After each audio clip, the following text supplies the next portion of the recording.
நான் ஏற்கனவே ஒரு வீடியோவில் சொல்லியிருக்கேங்க, எனக்கும் பரோட்டாவுக்கும் ராசியே கிடையாது அப்படின்னு சொல்லிட்டு. இன்னைக்கு மளிகை ஜாமான் வாங்க போகலாம் அப்படின்னு சொல்லிட்டு நேற்றே பிளான் பண்ணியிருந்தோம். ஈவினிங் வந்து போகலாம், ஏன்னா மாமாவுக்கு நைட் ஷிஃப்ட் அப்படிங்கிறதுனால வந்ததும் தூங்கிடுவாங்க. அவங்க ஈவினிங் எழுந்திரிச்சதுக்கப்புறம் நம்ம போகலாம் அப்படின்ட்டு பிளான் பண்ணியிருந்தேன். எங்கள் மாமாவுக்கு நைட் ஷிஃப்ட்னா நைட்டுக்குமே சாதம் தாங்க சாப்பிடுவாங்க, அதனால நான் மதியமே சேர்த்தே வச்சுடுவேன். இன்னைக்கு நான் பரோட்டா சாப்பிட்ற ஆசையில் அதுவும் மளிகை கடைக்கு நம்ம போக போகிறோம் அப்படின்ட்டு பிளான் பண்ணியிருந்ததுனால நான் சாதம் வந்து ஒரு வேளைக்கு தாங்க வச்சுருந்தேன், நைட்டு பரோட்டா வாங்கிக்கலான்ட்டு.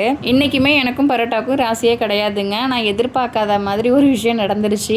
மழை பெய்ய ஆரம்பிச்சிடுச்சுங்க. கரெக்டாக நாங்கள் ஈவினிங் தான் போகிற பிளான் பண்ணியிருந்தோம். காலையிலேருந்து வெயில் அடித்தது, சாயந்தரம் 5 மணிக்கு மேலே மழை பெய்ய ஸ்டார்ட் ஆகிடுச்சுங்க. நானும் மழை விடுன்னு பார்த்தா சுத்தமாக விடவே இல்லைங்க. எங்கள் மாமா உடனே பரோட்டாவுக்கு தானே ஆசைப்பட்டேன், நான் போய்ட்டு கடையில் வேணால் வாங்கிட்டு வரேன் அப்படின்னு சொன்னாங்க. பட் மழை விட்டால் தானே அவங்க போக முடியல, ரொம்ப மழை பெஞ்சிட்டே இருந்ததுனால. சாதம் கொஞ்சம் இருந்துச்சுங்க, இருந்தாலுமே எனக்கு சாதம் வேணாம், சப்பாத்தி சாப்பிடணும் போல இருக்குது, நல்லா மழை பெய்யுது, சூப்பராக இருக்கும், செஞ்சு தரியா அப்படின்ட்டு கேட்டாங்க. சரி, நம்ம ஆசை தான் நிறைவேறல, அவங்க ஆசையாவது நிறைவேறட்டும் அப்படின்னு சொல்லிட்டு சப்பாத்திக்கு நான் மாவு பிசைஞ்சு வச்சுட்டாங்க. சப்பாத்தி பண்ணுற பிளான் இல்லாதனால நான் பட்டாணியும் ஊற வைக்கல, சென்னா மசாலுக்கு கொண்டக்கலையுமே ஊற வைக்கல. என்ன பண்ணலான்ட்டு தொக்கு பண்ணிடுறேன் அப்படின்னு சொல்லியிருந்தேன்.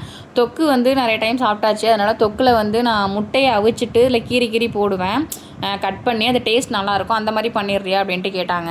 எப்போவும் ஒரே மாதிரி தானே பண்ணுறோம், இப்போ கொஞ்சம் டிஃப்ரெண்ட்டாக செஞ்சு பார்க்கலாம் அப்படின்ட்டு முடிவு பண்ணேன். நம்ம சமையலில் பண்ணுற சின்ன மாற்றம் தாங்க டேஸ்ட்டை தூக்கி கொடுக்கும். அந்த மாதிரி நான் இன்றைக்கி ட்ரை பண்ணது தான் இது. நான் எப்போவும் நார்மலாக பண்ணுற தொக்கில் முட்டையை உடச்சி ஊற்றிட்டு அது ஆஃப் பாயில் ஆனதுக்கப்புறம் பெரட்டி போட்டு ஃபுல்லாக வெந்ததுக்கப்புறம் மல்லித்தலை தூவி இறக்கிக்கிட்டாங்க. இதில் என்ன பண்ணணும் அப்படின்னா, முட்டையை வந்து ஃபுல்லாக அப்படியே மிக்ஸ் பண்ணி விட்டுட்டிங்கன்னா முட்டை பொடி மாஸ் மாதிரி ஆகிடும், அது அந்தளவுக்கு டேஸ்ட் வராது. ஏற்கனவே நான் அது பண்ணியிருக்கேன். இப்படி முழுசாக இருக்கும்போது இதோட டேஸ்ட்டு வந்து ரால் கிரேவி மாதிரியே இருக்குங்க. கண்டிப்பாக ட்ரை பண்ணி பாருங்கள். எவ்வளோதாங்க நாங்கள் சாப்பிட போகிறோம். வீடியோ பிடிச்சிருந்தா லைக் பண்ணுங்கள். ஓகே, தேங்க்யூ, பாய்.